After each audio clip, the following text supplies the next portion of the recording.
चलिए तो हम लोग स्टार्ट करेंगे। इनकम फ्रॉम हाउस प्रॉपर्टी हम लोग स्टार्ट कर लिए थे, तो इनकम फ्रॉम हाउस प्रॉपर्टी का रूल एक बार रिवाइज करा दे रहा हूँ, सुन लो। कल के क्लास में मैंने रूल आपको एक्सप्लेन किया था अच्छे से, उसमें आप लोग नोट करेंगे। तो देखिए इनकम फ्रॉम हाउस प्रॉपर्टी का नॉर्मल रूल क्या है। पहला, इनकम फ्रॉम हाउस प्रॉपर्टी जब लेते हैं तो ग्रॉस एनुअल वैल्यू लेते हैं। ग्रॉस एनुअल वैल्यू में सबसे पहले लेस करते हैं म्यूनिसिपल टैक्स पेड बेसिस पे, वो भी पेड करना है ऑनर को। फिर उसके बाद अनरियलाइज रेंट को माइनस करेंगे, लेकिन बशर्ते उसमें क्या लिखा रहना चाहिए, fulfils the rules of section 4 rules of section 4, ठीक है, फुलफिल करना है उसको। उसके बाद जो आएगा वो एनुअल वैल्यू कहलाएगा। एनुअल वैल्यू में से आपको क्या करना है, एनुअल वैल्यू आ जाएगा। इसके बाद उसमें से आपको क्या घटा सकते हो, 30% स्टैंडर्ड डिडक्शन। सारे खर्चों को इग्नोर करोगे, 30% स्टैंडर्ड डिडक्शन को घटा दो। फिर उसके बाद इंटरेस्ट और लोन को क्या कर दीजिए, घटा दीजिए, ठीक है। जो आएगा तुम्हारा आंसर निकल आएगा। क्लियर है, ओके। और ग्रॉस एनुअल वैल्यू कैसे निकालते हैं ये भी आप लोग को पता है, कैसे निकाला जाता है gross annual value. Which ever is greater, expected rent और एक्चुअल रेंट में कंपेयर करोगे कि दोनों में ज्यादा कौन है। तो एक्सपेक्टेड कैसे निकालोगे, म्यूनिसिपल वैल्यू और फेयर रेंट में देखोगे दोनों में ज्यादा कौन है, जो ज्यादा होगा वो एक्सपेक्टेड होगा। लेकिन अगर क्वेश्चन में स्टैंडर्ड रेंट दिया है तो फिर क्या करोगे, म्यूनिसिपल वैल्यू और एक्सपेक्टेड रेंट में, म्यूनिसिपल वैल्यू और फेयर रेंट में जो सिलेक्शन करोगे ना, जिसका जो ग्रेटर होगा उसका कंपेयर करोगे स्टैंडर्ड रेंट के साथ कि दोनों में लेस कौन है, फिर वो तुम्हारा एक्सपेक्टेड रेंट आ जाएगा। समझ में आया कि नहीं आया, कोई दिक्कत है? ओके सर, ठीक है, यहाँ तक कोई परेशानी? ठीक। तो कल के क्लास में मैंने कुछ अलग से रूल्स बताए थे, वो रूल्स को मैं एक बार रिवाइज करा दे रहा हूँ, उसमें आप अच्छे से देख लीजिएगा, ठीक है, दिमाग में बैठाइए। ओके चलिए मैं रूल्स रिवाइज करा रहा हूँ, दिमाग में रखना। देखो कई बार क्या होता है, सुनिएगा, कई बार क्या होता है, हाउस होता है ना, हाउस प्रॉपर्टी कई बार ना साल में ना वैकेंट होता है, वैकेंट फॉर फ्यू मंथ। ये रूल मैंने कल के क्लास में पढ़ाया था, एक बार मैं रिवाइज कर रहा हूँ। वैकेंट फॉर फ्यू मंथ क्या होता है, कई बार हाउस प्रॉपर्टी हम लोग 12 महीने के लिए किराए में देते हैं, लेकिन कई बार क्या होता है, कुछ महीना किराए पर चढ़ा होता है, कुछ महीना लेट आउट होता है और कुछ महीना खाली रहता है, और सचमुच खाली रहता है। जैसे 12 महीना में से मान लीजिए हो सकता है 12 महीना में किराया, मतलब 12 महीना में से 8 महीना लेट आउट था, 8 महीना लेट आउट था और बाकी के 4 महीना क्या था, वैकेंट था, यानी कि खाली था। अब क्या करें, जब ऐसा सिचुएशन आए तो कैसे करेंगे आप लोग, जब इस प्रकार का सिचुएशन आता है तो कैसे डील करेंगे, ये हमारे सामने समस्या क्या हो जाती है, उत्पन्न हो जाती है। तो रूल है कि जब कभी भी हाउस अगर किसी भी साल किसी महीने में खाली रहे तो आप जैसे ग्रॉस एनुअल वैल्यू निकालते हो ना, दुनिया भर का कहानी करके, एक्सपेक्टेड रेंट, एक्चुअल रेंट, दुनियादारी कंपेयर नहीं करते हो, ज्यादा कुछ मत करना। ग्रॉस एनुअल वैल्यू जो आएगा ना तुम्हारा, एक्चुअल रेंट जो होगा ना, एक्चुअल रेंट रिसीव होगा जितने महीने का, वही तुम्हारा ग्रॉस एनुअल वैल्यू होगा। मतलब एक्चुअल में रेंट कितने महीने का मिला होगा, तो 8 महीने का रेंट ही जो आपने रिसीव किया वही तुम्हारा क्या होगा, ग्रॉस एनुअल वैल्यू होगा। मतलब क्या सीखा हमने कि अगर साल भर में कभी कोई मकान कुछ महीने खाली रहता है, कुछ महीने किराए पे था, कुछ महीना खाली रहा, तो जब खाली रहा तो ऐसे सिचुएशन में आप ग्रॉस एनुअल वैल्यू कैसे निकालोगे, जो एक्चुअल रेंट रिसीव्ड करोगे वही तुम्हारा ग्रॉस एनुअल वैल्यू होगा। समझ में आया कि नहीं आया? इवन अगर मान लीजिए अगर आपने 12 महीने में से एक महीना आपका क्या रहा, एक महीना खाली रहा, एक महीना भी अगर खाली रहा, एक महीना खाली रहा, बाकी 11 महीने किराए पर रहा, लेट आउट रहा, तब भी क्या माना जाएगा, एक महीना खाली रहा, तब भी क्या होगा, एक्चुअल रेंट जो होगा वही तुम्हारा क्या होगा, ग्रॉस एनुअल वैल्यू, ठीक है। या मान लीजिए 11 महीना खाली रहा, हो सकता है कई बार क्या होता है, एक महीना किराए पर रहा और 11 महीना क्या रहा, वैकेंट रहा, तो ऐसे सिचुएशन में क्या होगा, तो एक महीने का किराया क्या हो जाएगा, ग्रॉस एनुअल वैल्यू हो जाएगा। कितना आसान है, सही बात है कि नहीं है, कि अगर किसी घर जो है किसी साल भर में कुछ महीने किराए पर रहे, कुछ महीना खाली रहे, तो ऐसे सिचुएशन में एक्चुअल रेंट जितना मिलेगा ना साल भर का, वही तुम्हारा ग्रॉस एनुअल वैल्यू होगा। आप लोगों का काम एकदम आसान हो जाएगा, आपको एक्सपेक्टेड रेंट वगैरह निकालने की आवश्यकता नहीं पड़ेगी। कितना आसान है, क्लियर है, ओके। अब आप हम ये बोलते हैं कि हाउस तो क्या हुआ, दूसरा कंडीशन ये कहता है, पहला कंडीशन हो गया, अब दूसरा कंडीशन ये रहता है कि हाउस प्रॉपर्टी खाली तो था, वैकेंट तो था, बट उस हाउस प्रॉपर्टी को यूज किया हमने, uses as self residence during the vacant period. मतलब मकान जो था कुछ महीने किराए पर था और कुछ महीने खाली था, मकान कुछ महीने किराए पर था, कुछ महीने खाली था, लेकिन जब खाली था ना, लेकिन जब क्या था, खाली था, उस दौरान हमने मकान को सेल्फ तरीके से यूज कर लिया, तो क्या खाली रहा, खाली तो नहीं रहा। मतलब खाली रहने के दौरान हमने अपने घर का सामान वामान रख दिया या हमने कोई रिश्तेदार को रुका दिया, मतलब खाली नहीं था, यूज कर रहे थे सेल्फ पर्पज से। जब ऐसा सिचुएशन आए बॉस, जब ऐसा सिचुएशन आए तब आप ये माना जाएगा कि मकान पूरे साल क्या था, किराए पर था, खाली नहीं था, पूरा किराए पर था। और ग्रॉस एनुअल वैल्यू कैसे निकालोगे, एज पर रूल, जैसे निकालते हो वैसे ही निकालोगे, एज पर रूल निकालोगे। समझ आया कि नहीं आया? हाँ बता रहे हैं, हाँ नहीं, वो किराया नहीं, वो तो अपने रिलेटिव रह रहे हैं, अपन खुद रह रहे हैं। अच्छा किराया, हाँ हाँ अपन सेल्फ यूज कर रहे हैं ना भैया, वो थोड़ी ना सेल्फ यूज कर रहा, हम कर रहे हैं। मैं क्या बोल रहा हूँ, कुछ महीना किराए पर था तो किराया मिला होगा कुछ महीना, बाकी महीना खाली था, तो जब खाली था तो उस खाली रहने के दौरान खाली नहीं रखा आपने खुद यूज किया, मकान मालिक ने खुद उस घर को क्या कर रहा है, सेल्फ यूज कर रहा है। हाँ तो उस पर कुछ नहीं देते हैं, लेकिन यहाँ पर क्या कहानी है, माना जाएगा रूल है कि माना जाएगा कि मकान पूरे साल भर किराए पर था, और पूरा जैसे रूल में निकालते हो ना एक्चुअल रेंट और एक्सपेक्टेड रेंट करके, वैसे ही निकालोगे। तो फिर क्या करोगे, वही कंपेयर करोगे, which ever is greater, actual rent और क्या, एक्सपेक्टेड रेंट। अब मान लो मकान जो था 6 महीने किराए पर था, तो 6 महीने का मान लो हर महीने 10,000 रुपये रेंट मिलता, तो 6 महीने का रेंट कितना मिला होगा, 60,000 तुम्हारा एक्चुअल रेंट हो जाएगा। एक्सपेक्टेड रेंट हमेशा साल भर का निकलता है। एक्सपेक्टेड रेंट ऐसा मत करना कि 6 महीने का निकाल रहे हैं, ऐसा कुछ नहीं है, एक्सपेक्टेड रेंट पूरे साल भर का ही निकलेगा। मान लो एक्सपेक्टेड रेंट साल भर का 1 लाख है, तो फिर 1 लाख क्या हो जाएगा, आपका ग्रॉस एनुअल वैल्यू हो जाएगा। आई बात समझ में, क्या सीखा हम लोगों ने, हमने सीखा कि अगर मकान कुछ महीना क्या रहता है, खाली रहता है, और कुछ महीना किराए पर दिया होता है, तो सचमुच खाली रहना चाहिए। तो ऐसे सिचुएशन में एक्चुअल रेंट ही तुम्हारा क्या होगा, ग्रॉस एनुअल वैल्यू होगा। समझ आया। लेकिन उसी जगह अगर मकान कुछ महीना किराए पर रहता है, कुछ महीना खाली रहता है, लेकिन खाली रहने के दौरान आप उसको सेल्फ यूज कर लेते हो, खुद के रहने के लिए यूज कर लेते हो, तो भैया ऐसे सिचुएशन में क्या होगा, पूरे साल का किराया लगेगा। जैसे बनाते हो वैसे ही बनाओगे। एक्चुअल रेंट जितना मिलेगा 8 महीने का मिला होगा, 5 महीने का मिला होगा, या 1 महीने का ही मिला होगा, एक्चुअल रेंट लिखोगे और एक्सपेक्टेड रेंट पूरे साल भर का लेके उसको कंपेयर करोगे। आई बात समझ में। यानी मकान क्या, देखो इसमें क्या कहानी है, अगर मकान पूरे साल भर, जैसे कई बार होता है ना, मकान जो है एक महीना किराए पर दिए थे और बाकी पूरा साल भर 11 महीने ना मकान क्या किया, अपन खुद यूज कर लिए, तब भी क्या माना जाएगा, पूरे साल भर किराए में दिया हुआ माना जाएगा। आई बात समझ में कि नहीं आई, नहीं आई बात समझ में। आगे समझ में, यहाँ तक तुम लोगों को कोई दिक्कत है यहाँ तक तो बोलो, ठीक है। तो ये कहानी है इसके पीछे। ओके, अच्छा तो ये तो बात हो गया खत्म, बात मिला रहे इसको, दिमाग में बैठा दोनों बात, ठीक है। डिटेल में आप देख लेंगे पहले। ओके चलिए, तो ये अपना काम हो गया। इसके बाद अपन बात करते हैं किसकी, अब हम लोग बात करते हैं दूसरा। अच्छा, अगर हाउस प्रॉपर्टी है, अब इस हाउस प्रॉपर्टी को पूरे साल भर आप सेल्फ यूज कर रहे हो, कैसे यूज कर रहे हो, सेल्फ रेसिडेंस, पूरे साल भर किराए पर नहीं रुक रहा है, वो खुद के रहने के लिए यूज कर रहे हो। जैसे हम रहने के लिए यूज कर रहे हैं, खुद के रहने के लिए यूज कर रहे हैं, आप अपना घर को खुद के रहने के लिए यूज करते हो, खुद का घर को किराए पर नहीं दिए हो। तो ऐसे हाउस प्रॉपर्टी के साथ क्या किया जाए, तो ऐसे हाउस प्रॉपर्टी का कभी भी एनुअल वैल्यू नहीं निकाला जाएगा। सुन लो, ऐसे हाउस प्रॉपर्टी का कभी भी एनुअल वैल्यू नहीं निकाला जाएगा। ये बात समझ में, ऐसे हाउस प्रॉपर्टी कभी एनुअल वैल्यू नहीं निकाला, सॉरी ग्रॉस एनुअल वैल्यू नहीं निकाला जाएगा, ग्रॉस एनुअल वैल्यू नहीं निकाला जाएगा। तो सीधा इसका सीधा छलांग लगा दोगे एनुअल वैल्यू में। कहाँ छलांग लगा दोगे, एनुअल वैल्यू नील होता है। अगर कोई भी मकान आप सेल्फ रेसिडेंस के लिए यूज कर रहे हो, बिल्कुल भी किराए पर आप उठाए हुए नहीं, पूरे 12 को 12 महीना, अगर आप ऐसा कर दो तो कुछ महीना किराए पे, कुछ महीना आप खुद यूज कर रहे हो, तब तो भैया पूरा माना जाएगा पूरे किराए पर था। लेकिन 12 का 12 महीना अगर आप खुद के रहने के लिए यूज कर रहे हो, तो ऐसे सिचुएशन में सीधा एनुअल वैल्यू क्या हो जाएगा, नील हो जाएगा, ठीक है। और इसमें स्टैंडर्ड डिडक्शन का छूट मिलता था ना, वो यहाँ पे नहीं मिलेगा, सिर्फ एक ही इंटरेस्ट डिडक्शन का छूट मिलेगा, and that is your interest on loan. सिर्फ इंटरेस्ट ऑन लोन का छूट मिलेगा, वो भी कितना मिलेगा मालूम है, ज्यादा से ज्यादा 30,000 रुपए तक मिलेगा, या फिर ज्यादा से ज्यादा 2 लाख रुपए तक मिलेगा, बस उससे ज्यादा आपको नहीं मिलेगा। और ये आ जाएगा loss from house property. House property से क्या कहलाएगा, वो लॉस कहलाएगा। समझ में आया कि नहीं आया। क्या सीखा आप लोगों ने, कि अगर मकान जो है कुछ महीना क्या रहता है, अरे कुछ महीना क्या पूरे महीना खाली रहता है, सॉरी सेल्फ यूज करते हैं, पूरे साल भर कैसे यूज करते हैं, सेल्फ यूज करते हैं, खुद के रहने के लिए इस्तेमाल करते हैं। तो ऐसे सिचुएशन में आप ग्रॉस एनुअल वैल्यू निकालोगे, म्यूनिसिपल टैक्स से भी कोई मतलब नहीं, सीधा एनुअल वैल्यू निकालोगे, ठीक है। एनुअल वैल्यू क्या होगा, नील होगा, और उसमें स्टैंडर्ड डिडक्शन का छूट नहीं मिलेगा, सिर्फ एक ही चीज का छूट मिलेगा, वो है तुम्हारा इंटरेस्ट ऑन लोन।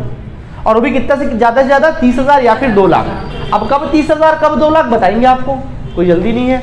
आई बात समझ में कि नहीं आई, तो ये कहानी समझ में आया। अच्छा, अगर मान लीजिए ऐसा कोई सिचुएशन आ जाता है कि हम उस हाउस प्रॉपर्टी को सेल्फ तो यूज कर रहे हैं, बट कैसे यूज कर रहे हैं, सेल्फ बिजनेस के लिए यूज कर रहे हैं। किसके लिए यूज कर रहे हैं, सेल्फ बिजनेस के लिए यूज कर रहे हैं, या बिजनेस या प्रोफेशन के लिए यूज कर रहे हैं। जैसे कि मैं यूज कर रहा हूँ, मैं अपने हाउस प्रॉपर्टी को सेल्फ या फिर किसके लिए यूज कर रहा हूँ, प्रोफेशन के लिए यूज कर रहा हूँ।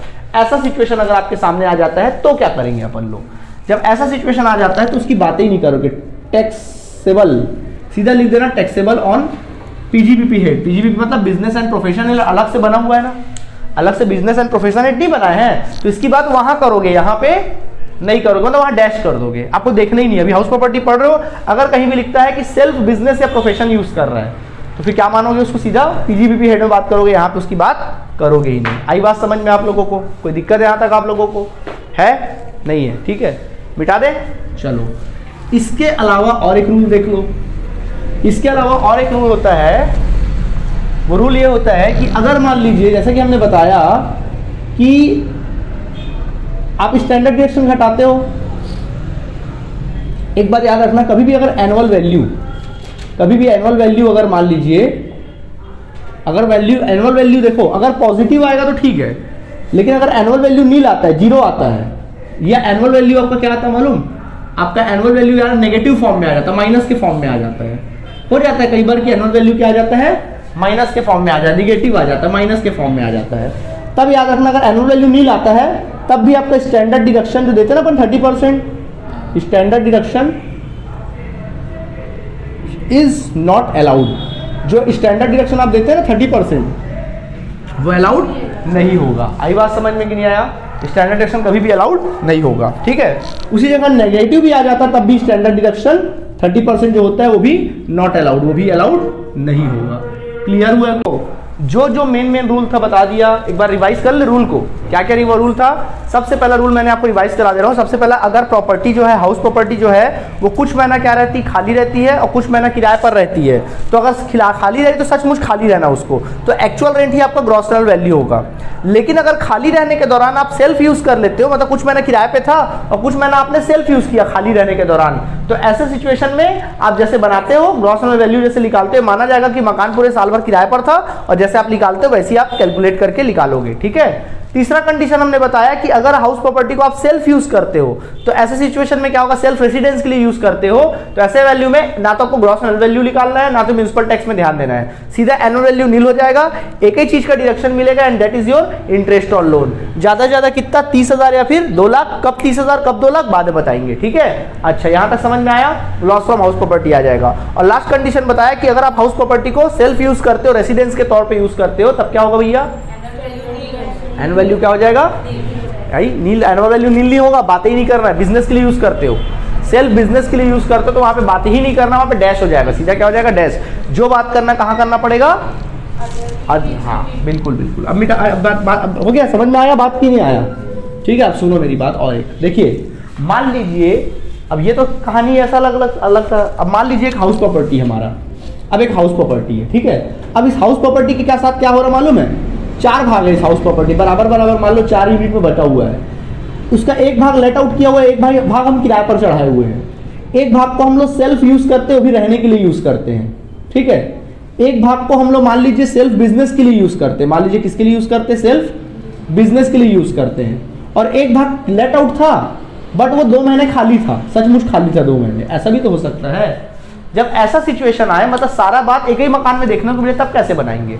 तब आप क्या करेंगे मालूम है, तब आप 4 मकान, एक मकान है ना, तो उसको 4 अलग अलग तरीके से क्या करेंगे, बनाएंगे, और फिर उसको क्या कर देंगे, जोड़ देंगे। मतलब आप 4 अलग अलग मकान समझ के बना लो। अब जैसे म्युनिसिपल टैक्स आपने पेड किया, मान लो पूरे हाउस प्रॉपर्टी का म्युनिसिपल टैक्स अपन ने 20,000 पेड किया। कितना पेड किया, 20,000। तो अब मान लीजिए इसका निकाल रहे हो आप, तो फिर इसका कितना होगा, 1/4 का, तो इसका 25% निकाल दो, 25% हिस्से का कितना, 5,000। तो फिर यहाँ पे म्युनिसिपल टैक्स 5,000 ही घटाओगे, मतलब अलग अलग मान के डील करोगे, और उसको थोड़ा प्रोपोर्शनेट कर दोगे। एक्सपेक्टेड रेंट भी निकालोगे, मान लो आपने एक्सपेक्टेड रेंट निकाला, कुल मिला के पूरी प्रॉपर्टी का आपने एक्सपेक्टेड रेंट मान लीजिए निकाला, 1 लाख रुपए निकाला एक्सपेक्टेड रेंट, तो अपन बना कितने कर रहे हैं, 25% का, तो फिर 25% से आप क्या कर देंगे, डिफाइन कर देंगे। नहीं आया समझ में? तब आप एक्सपेक्टेड रेंट अपन कितना लेंगे, 25,000 लेंगे, इतना। मतलब चारों का अलग अलग बनाकर फिर अंत में अपन क्या कर देंगे, उसको जोड़ देंगे। समझ में आया कि नहीं आया? चलो प्रैक्टिकल क्वेश्चन बनाए। ओके, चलिए देखिए हम प्रैक्टिकल क्वेश्चन बनाते हैं। तो देखिए, अब हम लोग क्वेश्चन नंबर स्टार्ट करेंगे 4th। क्या लिखा है 4th में, देखें, from the following information compute the annual value of the house. आपको हाउस का एनुअल वैल्यू निकालना है, sorry value, annual value of the house. आपको एनुअल वैल्यू निकालने बोला, बट मैं पूरा निकाल के बताऊंगा आपको, ठीक है, पूरा कंप्लीट बनाएंगे। कहता है म्युनिसिपल वैल्यू 4 लाख है, फेयर रेंट कितना है, स्टैंडर्ड रेंट सब दिया, चलो पूरा लिख ही देते हैं। सबसे पहले क्वेश्चन नंबर कितना भैया, 4th है मेरे ख्याल से, 4th नंबर क्वेश्चन है। देखिए क्या लिखता है क्वेश्चन में, कहता है म्युनिसिपल वैल्यू 4 लाख है, मैं शॉर्ट में लिख रहा हूँ, म्युनिसिपल वैल्यू इस हाउस का कितना है, 4 लाख है। इसी तरीके से अपन लोग को लिखा हुआ है कि फेयर रेंट जो है बच्चों वो 3,60,000 है, तो फेयर रेंट कितना है, 3,60,000 रुपए दिया हुआ है। इसी तरह से हम लोग को क्या लिखा है, स्टैंडर्ड रेंट, जो स्टैंडर्ड रेंट दिया आपके बुक में कितना दिया, देखें 4,50,000 दिया है, 4,50,000 रुपए लिख लीजिए। इसी तरीके से हम लोग बात करते हैं एक्चुअल रेंट, जो एक्चुअल रेंट दिया वो कितना दिया है, 50,000 पर मंथ दिया है। कितना लिखा है, 50,000 पर मंथ दिया है, ठीक है, 50,000 पर मंथ लेते हैं एक्चुअल रेंट। आगे कहता है, फिर लिखा देखो, the building remain vacant for 2 month, जो बिल्डिंग है 2 महीने खाली रहा, वैकेंट फॉर 2 मंथ, बिल्डिंग जो है वैकेंट, वैकेंट मतलब क्या होता है, खाली, फॉर 2 मंथ, बिल्डिंग जो था वो 2 महीने क्या रहा, खाली रहा। इसके बाद आगे कहता है अनरियलाइज्ड रेंट 50,000, जो अनरियलाइज्ड रेंट था, जो अनरियलाइज्ड रेंट था वो कितना था, 50,000, क्या छूट मिलेगा, क्यों मिलेगा भाई, पहले देखना पड़ेगा उसके साथ लिखा है कि नहीं लिखा है वो रूल, देखेंगे बाद में। अच्छा बोल भी रहा, देखो condition of rule 4 are satisfied, बोल रहा है कि सेक्शन रूल 4 को सेटिस्फाइड कर रहा है ना, तो अपन क्या बोलेंगे, रूल 4 जो है यहाँ पे क्या कर रहा है, रूल 4 को क्या कर रहा है यहाँ पे, सेटिस्फाइड कर रहा है, ठीक है, फुलफिल्स कर रहा है। आगे देखें इसके बाद नेक्स्ट हम लोगों को लिखा हुआ है municipal tax paid by the owner 25,000, municipal tax paid by owner, मतलब हाउस का जो ओनर पे कर रहा है, पेड बाय ओनर, कितना पेड कर रहा है, 25,000 पे कर रहा है। And municipal tax paid by tenant कितना पे कर रहा है, देखो पेड बाय कितना, टेनेंट पे कर रहा है 25,000 रुपए, कितना पे कर रहा है, 25,000। आपको टैक्सेबल वैल्यू निकालना, बोलो छूट कितने का मिलेगा, हाँ ठीक है, बनाना चालू करें, सबका ध्यान बोर्ड की तरफ, समझो जल्दी से। ऊपर हेडिंग लिखेंगे computation of, 4th number question है, computation of taxable income from house property, taxable income from house property, taxable income from क्या ले लेंगे, हाउस प्रॉपर्टी, ओके। चलिए तो अपन लिखेंगे फॉर द असेसमेंट ईयर 2020 और 21, कॉलम बना ले इस तरह से, चलिए कॉलम बना लेते हैं अपन लोग। तो देखिए सबसे पहले लिखेंगे gross annual value, first of all लिखेंगे ग्रॉस एनुअल वैल्यू, तो बोलो क्या लिखा है, बोलो ग्रॉस एनुअल वैल्यू कैसे निकालोगे, वही करोगे, हो गया गड़बड़, क्या लिखा है देखो,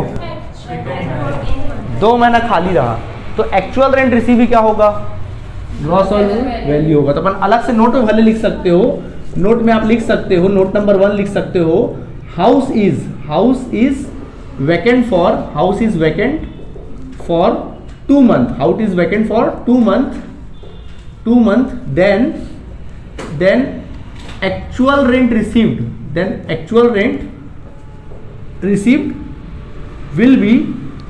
will be treated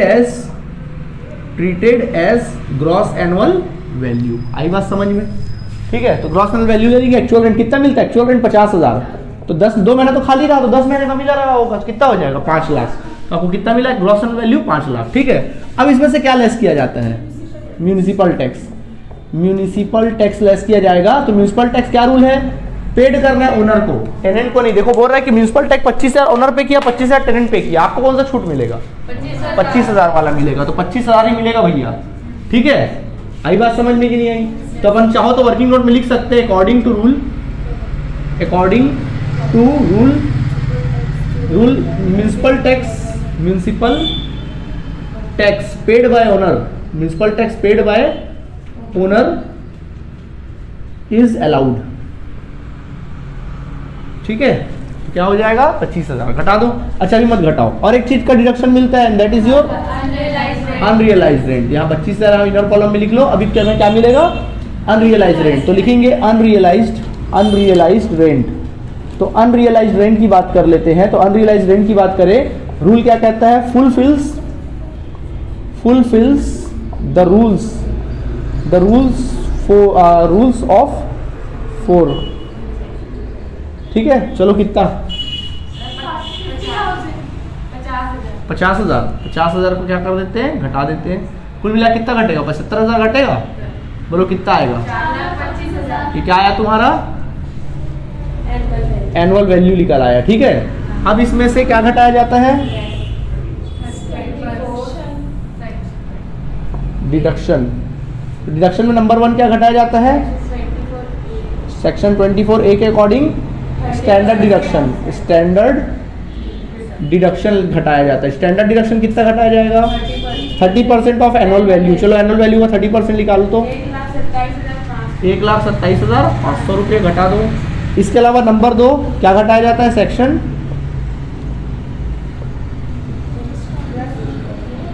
याद आया, तो ये क्या रहेगा, नीला से लिखे करो हमेशा, तभी नंबर मिलेगा, ठीक है। घटा दो, कितना आएगा इनकम फ्रॉम हाउस प्रॉपर्टी, बोलो कितना आ गया 2,97,500। This is your taxable value of house property. समझ आया कि नहीं आया? कैसा लगा? इजी लगा? ओके, चलिए जल्दी से नोट करिए फिर आगे बढ़ते हैं। क्वेश्चन नंबर 6 में आइए, नहीं 6 नहीं 5 देखेंगे, 5 क्वेश्चन नंबर 5 देखेंगे आप सभी। कम ऑन, क्वेश्चन नंबर 5 में आ जाइए। क्या कहता है क्वेश्चन नंबर 5? देखिएगा, mister Ram own a house property. Mister Ram जो है एक हाउस प्रॉपर्टी के मालिक है। लिखता है it's annual letting value is ₹80,000। मतलब उसका किराए का जो देने का वैल्यू कितना है? ₹80,000 है। लेटिंग वैल्यू मतलब एक्सपेक्टेड रेंट की बात कर रहा है, मतलब उसको बोल रहा है कि 80,000 रुपये किराए पर चढ़ाया जा सकता है। मतलब फेयर वैल्यू क्या है? वो फेयर रेंट है एक तरह से देखा जाए तो। क्या है वो? क्वेश्चन नंबर 5 में बता रहा हूँ, उसका फेयर रेंट दिया उस मकान का 80,000। 80,000 रुपये पर मंथ बोला है क्या? नहीं, 80,000 कुछ नहीं बोला तो साल भर का मानो। कहता है during the previous year it was let out to a tenant of monthly rent 7,000 रुपये। बोल रहा है कि उसको लेट आउट कर दिया है और एक्चुअल में रेंट कितना मिलता है? जो रेंट उसको रिसीव्ड होता है, कितना रिसीव्ड होता है? 7,000 रुपये पर मंथ। 7,000 रुपये पर मंथ उसको रेंट रिसीव होता है। फिर कहता है he claim the following expenses actually incurred by him. अब वो ना क्लेम कर रहा है गवर्नमेंट को कि मुझे एक खर्चे मैंने किए हैं और मुझे इसका छूट चाहिए, वो क्लेम कर रहा है। अब आप बताना मिलेगा कि नहीं मिलेगा, ठीक है। म्यूनिसिपल टैक्स 8,000 रुपये मिलेगा, ओके। फिर कहता है expenses for recovery of rent, मतलब रेंट को रिकवर करने के लिए एक्सपेंसेस कर रहा है वो। एक ऑटो बाउंसर रखा होगा रेंट को रिकवर करने के लिए, उसको सैलरी वैलरी दे रहा है। बोलो आएगा, मिलेगा छूट इसका? नहीं मिलेगा। वेरी गुड, ठीक। आगे maintenance allowance paid to the step mother 12,000 annually which was a charge on the property according to his father's will. बोल रहा है उसकी एक सौतेली माँ है, उसके फादर ने बोला था कि जो भी रेंट मिलेगा उसमें से 12,000 किसको दे देना? अपनी माँ को दे देना। तो वो बोल रहा है कि वो 12,000 का मुझे छूट चाहिए। बोलो नहीं मिलेगा, ठीक है, ओके। आगे कहता था house remain vacant for 1 month. बोल रहा हाउस जो था 1 महीने खाली था, तो कितने महीने किराए पे रहा होगा? जब खाली था बच्चों तो क्या माना जाएगा? ग्रॉस एनुअल वैल्यू कैसे निकालोगे? सारी बातों को इग्नोर करोगे, जो एक्चुअल में रेंट रिसीव हुआ है उसी को अपन क्या मानेंगे? ग्रॉस एनुअल वैल्यू मानेंगे। आया बात समझ में कि नहीं आया? आगे समझ में? तो बनाना स्टार्ट करें। ऊपर हेडिंग लिखेंगे, बोल रहा है कि house vacant for 1 month. House vacant, municipal tax कितना है देख लो। म्यूनिसिपल टैक्स कितना? 8,000 है, ठीक है। और बोल रहा है कि house vacant for 1 month. Vacant for 1 month, 1 महीने के लिए क्या है? हाउस खाली है। चलो बनाना स्टार्ट करें। ऊपर हेडिंग लिखेंगे computation of taxable income from house property for the assessment year of mister Ram, लिख लेना वहां पे, for the assessment year 2020 and 21, ठीक है। चलिए देखिए, कुछ है ही नहीं इस क्वेश्चन में दम, सीधा पर बनाएंगे। लिखेंगे gross annual value, working note लिख लोगे ना, नोट नंबर, तो gross annual value actual rent ही होगा। 7,000 हर महीने मिल रहा है, तो 12 महीने का क्या? 11 महीने का 11 महीने का कितना आ जाएगा? 77,000 रुपये आ जाएगा। समझ आया? अब इसमें से एक छूट मिलेगा, क्या होगा वो तुम्हारा? म्यूनिसिपल टैक्स मिलेगा। तो म्यूनिसिपल टैक्स ले लो, कितना बोलो? म्यूनिसिपल टैक्स 8,000 रुपये, तो 8,000 रुपये घटा दो, बोलो कितना? 69,000। ये एनुअल वैल्यू आ जाएगा। कोई अनरियलाइज रेंट तो दिया नहीं था, तो होता तो घटा लेते। अब इसमें से लेस करते हैं अपन लोग, क्या बोलो? हाँ, स्टैंडर्ड डिडक्शन लेस करते हैं सेक्शन 24 में।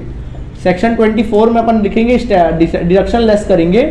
डिडक्शन, और नंबर 1 कौन सा डिडक्शन मिलेगा?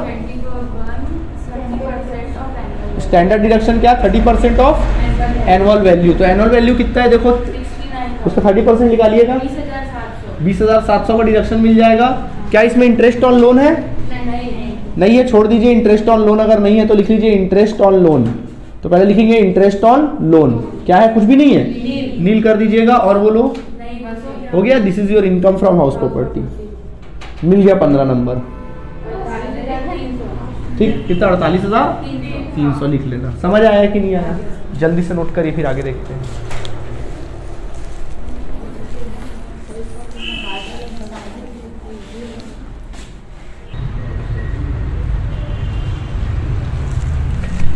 देखिए, अब आप लोग को क्वेश्चन नंबर 6 तो मैं खुद बताऊंगा आप लोग को कल के क्लास में, नेक्स्ट क्लास में 7 में मैं खुद बता दूंगा।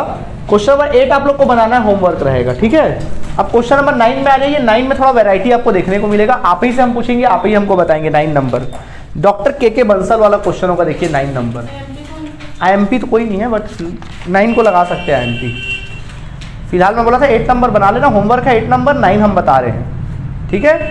9 हम बता रहे, देखिए 6 और 7 में बाद में बताऊंगा, 9 पहले ध्यान दीजिएगा। 9 में क्या लिखा देखें, doctor K Bansal own a house property in Pune which is let out for 8,000 rupees per month. Doctor K Bansal ने 8,000 रुपये पर मंथ के रेट से हाउस प्रॉपर्टी क्या किया, किराए पर दे रखा है, यानी कि लेट आउट किया। एक्चुअल रेंट कितना मिल रहा है उसको, 8,000 रुपये पर मंथ, यानी कि कितना नंबर का क्वेश्चन है, 9 नंबर का क्वेश्चन है, ठीक है। फिर कहता है it's municipal valuation and municipal tax are respectively 80,000 and 30%। बोल रहे थे इसका म्यूनिसिपल वैल्यू कितना मालूम है, 80,000 है, 80,000 ना, ओके। एंड इसका जो म्यूनिसिपल टैक्स है, जो म्यूनिसिपल टैक्स है वो कितना परसेंट है, 30%। कभी भी म्यूनिसिपल टैक्स का परसेंटेज दिया जाए तो सवाल होता है किसका परसेंट, एक्चुअल रेंट का या 30 म्यूनिसिपल वैल्यू का। हमेशा याद रखना म्यूनिसिपल वैल्यू का। म्यूनिसिपल टैक्स कभी भी परसेंट दिया रहेगा तो किसका परसेंट निकालोगे, हमेशा हमेशा हमेशा म्यूनिसिपल वैल्यू। कई बार बच्चे गलती करके एक्चुअल रेंट का निकाल देते हैं, ऐसी बेवकूफ़ी मत कर देना तुम लोग तो बेवकूफ़ हो नहीं, ठीक है, ओके। तो म्यूनिसिपल टैक्स कितना, 30% लेंगे, क्या लेंगे, 30% लेंगे, ठीक है, 30% म्यूनिसिपल वैल्यू ले लेंगे। क्लियर है आप सभी को, ओके।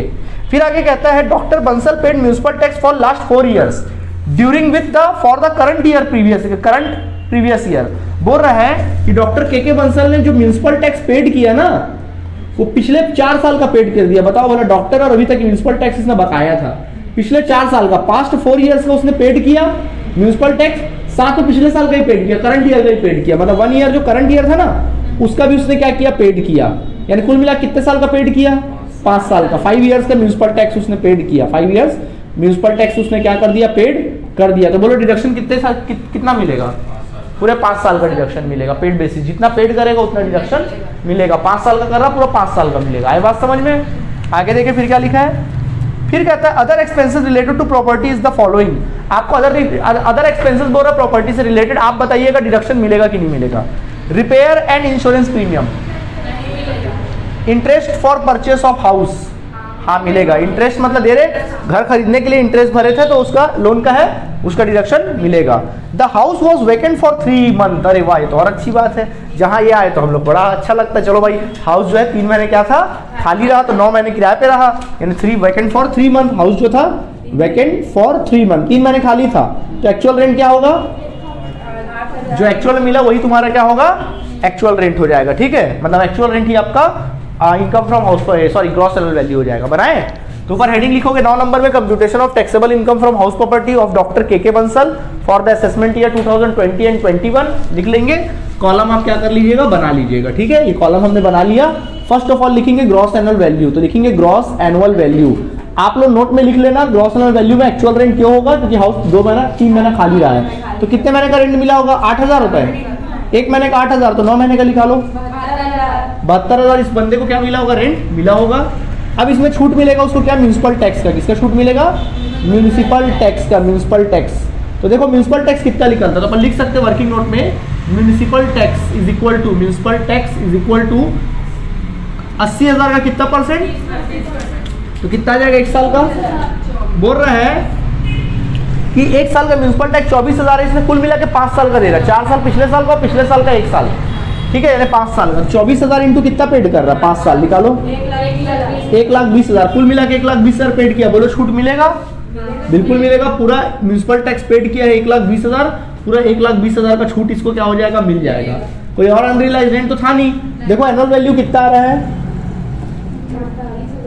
देखो ये प्लस में है, ये माइनस में है, तो आंसर किस में आ रहा है, 48,000 माइनस के फॉर्म में आ रहा है। आया बात समझ में। तो बताइए अब इसमें से अपन लेस क्या करते हैं, सेक्शन 24 के अकॉर्डिंग डिडक्शन लेस करते, कुल मिला के डिडक्शन लेस करते हैं। और डिडक्शन में पहला डिडक्शन कौन सा होता है, स्टैंडर्ड डिडक्शन। तो स्टैंडर्ड डिडक्शन क्या होगा, नॉट अलाउड, क्योंकि मैंने सिखाया था कि अगर आपका एनुअल वैल्यू नील होता है या फिर माइनस के फॉर्म में आता है तो कभी भी स्टैंडर्ड डिडक्शन नहीं मिलता है ना। सीधा क्या मिलेगा, सेक्शन 24 एक चीज का डिडक्शन मिलेगा, and that is your interest on loan, है ना। तो इंटरेस्ट ऑन लोन कितना दिया क्वेश्चन में, 42,000, तो ये भी खर्चा तो माइनस के फॉर्म में रहेगा। तो देखिए माइनस माइनस प्लस जोड़ दो, 90,000 देखो माइनस के फॉर्म में आ गया, तो क्या कहलाएगा, loss from house property. Income नहीं आएगा, प्लस में आता तो इनकम, माइनस में आया तो लॉस फ्रॉम हाउस प्रॉपर्टी। आया बात समझ में कि नहीं आया, आया कि नहीं आया, बिल्कुल आया। बोलो जी कौन सा 20,000 वाला, 1,20,000 वाला। इसमें देखो ना बोल रहा है कि म्यूनिसिपल टैक्स कितना पेड करना था, 30% पेड करता है, म्यूनिसिपल वैल्यू का निकालोगे 30%, कितना आएगा 1 साल का 24,000। क्वेश्चन में बोलता है कि 4 साल का वो पेड किया, हाँ 5 साल का, तो 1,20,000, तो 1,20,000, तो इसमें घट गया, माइनस के फॉर्म में आया, और आपको पता है कि एनुअल वैल्यू अगर माइनस के फॉर्म में आता है तो स्टैंडर्ड डिडक्शन का डिडक्शन नहीं मिलता, सीधा इंटरेस्ट और लोन का डिडक्शन मिलेगा, और आंसर आपके सामने। क्लियर है आप सभी को? लिखना पसंद करेंगे? तो चलिए आज के लिए इतना क्लास काफी है। बाकी मैंने आपको बोला था कि जो 8 नंबर क्वेश्चन बोला उसको होमवर्क कर लेना, और अभी 9 तो मैंने बता ही दिया, ठीक है। बाकी कल हम लोग कल के क्लास में देखेंगे। ओके, तब तक के लिए बाय बाय।